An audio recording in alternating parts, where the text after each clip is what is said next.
Welcome to our YouTube channel yes study MTGT। Yes study MTGT YouTube channel पर आपका स्वागत है। दोस्तों, आज हम लोग रिफ्लेक्सिव प्रोनाउन और एम्फैटिक प्रोनाउन की चर्चा करेंगे। इसके पहले के वीडियोस में हमने पर्सनल प्रोनाउन और पॉजेसिव प्रोनाउन की चर्चा किया था। अगर आपको उसका वीडियो चाहिए या उसके पहले के जितने भी हमने बनाए हैं वीडियोस, उन वीडियोस के लिंक चाहिए तो हमने डिस्क्रिप्शन बॉक्स में उन सभी वीडियोस के लिंक दे दिए हैं। आप उन लिंक पर जा कर के उन सारे वीडियोस को देख सकते हैं। अगर आपको वे वीडियो अच्छे लगते हैं, हेल्पफुल लगते हैं, तो आप उन वीडियोस को लाइक, सब्सक्राइब तथा शेयर करना मत भूलिएगा। तो चलिए दोस्तों, स्टार्ट करते हैं रिफ्लेक्सिव प्रोनाउन और एम्फैटिक प्रोनाउन। चलिए दोस्तों, आज हम लोग स्टार्ट करते हैं रिफ्लेक्सिव प्रोनाउन, निजवाचक सर्वनाम। इसके पहले हम लोग पर्सनल प्रोनाउन और पॉजेसिव प्रोनाउन पढ़े थे, तो आज हम लोग रिफ्लेक्सिव प्रोनाउन, निजवाचक सर्वनाम और एम्फैटिक प्रोनाउन, बलदायक सर्वनाम, ये दो सर्वनाम की चर्चा करेंगे। तो चलिए स्टार्ट करते हैं। रिफ्लेक्सिव प्रोनाउन, निजवाचक सर्वनाम, ये तीसरा है, दो आप पहले पढ़ चुके हैं। तो रिफ्लेक्सिव, जरा इसकी परिभाषा हम लोग हिंदी में देख लें। जब वाक्य में my self, ourselves, yourselves, himself, her self, itself और देम सेल्व्स के प्रयोग से काम करने का असर खुद कर्ता पर पड़ना प्रतीत होता है, तब इन्हें रिफ्लेक्सिव प्रोनाउंस कहा जाता है। अब जरा अंग्रेजी में परिभाषा देख लिया जाए, definition. The pronouns myself, ourselves, yourselves, himself, herself, ये देखिए हर सेल्फ है, itself and themselves are called reflexive pronouns when, जब द एक्शन माने कार्य डन बाय द सब्जेक्ट, कर्ता के द्वारा किया गया कार्य, टर्न्स बैक अपान मतलब उसी पर प्रभावित करता है, उसी पर प्रभावित करता हुआ प्रतीत होता है। किस पर? द सब्जेक्ट पर, माने असर, कार्य का असर किस पर पड़ता है? Turns back upon the subject, किस पर? कर्ता पर ही उसका प्रभाव पड़ता है। तो इसे क्या कहते हैं? Reflexive pronoun. देखिए हिंदी में भी क्या है कि जब इन सभी जो शब्द हैं, our self, your self, my self, इनका जब वाक्य में प्रयोग करते हैं और करने के बाद ये पता चलता है कि उस कार्य का असर खुद कर्ता पर पड़ रहा है, ठीक है, तब हम क्या कहते हैं कि वह क्या होता है? तब इन्हें रिफ्लेक्सिव प्रोनाउंस कहा जाता है। चलिए उदाहरण पर ध्यान दिया जाए। जैसे example, I hurt myself, मैंने अपने आप को चोट पहुंचाई। आई हर्ट माई सेल्फ, यहाँ पर हर्ट माने चोट पहुंचाने का असर किस पर पड़ा? आई पर, यानी मैंने अपने आप को चोट पहुंचाई, यानी चोट किसको लगी? मुझे ही लगी, यानी कार्य का असर किस पर हुआ? आई पर हुआ, ठीक है। यानी आई क्या है? कर्ता है, कर्ता पर ही कार्य का असर हुआ। इसलिए जो माई सेल्फ है ये क्या है? Reflexive pronoun. दूसरा उदाहरण लेते हैं। सी रूइंड हर सेल्फ, उसने अपने आप को बर्बाद किया, ठीक है। तो सी रूइंड हर सेल्फ, अब जो रूइन माने बर्बाद करना या होना, तो इसका असर किस पर पड़ रहा है? सी पर पड़ रहा है। सी कोई महिला है जिस पर असर पड़ा कि उसने अपने आप को क्या कर लिया? बर्बाद कर लिया। तो चूँकि कार्य का असर कर्ता पर, सी क्या है? कर्ता है, कर्ता पर ही कार्य का असर पड़ रहा है, इसलिए जहाँ पर जो हर सेल्फ है ये क्या है? ये रिफ्लेक्सिव प्रोनाउन है, उसने अपने आप को बर्बाद किया। अच्छा, तीसरा उदाहरण जरा ले लिया जाए। We can help ourselves, हम लोग अपने आप को मदद कर सकते हैं।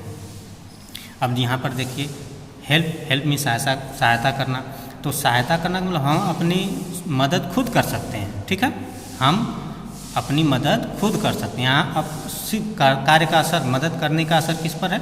खुद पर है, यानी वी माने खुद पर, कर्ता पर ही पड़ रहा है।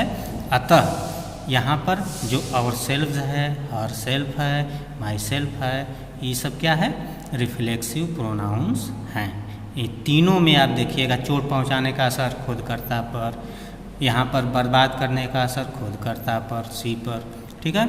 यहाँ पर मदद करने का असर खुद वी पर है। अतः ये तीनों क्या है? माई सेल्फ, हर सेल्फ और सेल्फ का जो वाक्य में प्रयोग हुआ है, ये क्या है? ये रिफ्लेक्सिव प्रोनाउंस के अंतर्गत आता है।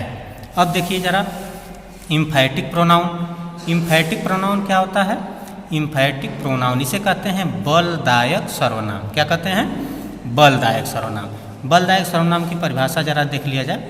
परिभाषा: जब myself, ourselves, yourselves, herself, himself, itself और देम सेल्व्स का प्रयोग वाक्य में किसी नाउन या प्रोनाउन पर जोर देने के लिए होता है, तब इन्हें इम्फैटिक प्रोनाउंस कहा जाता है।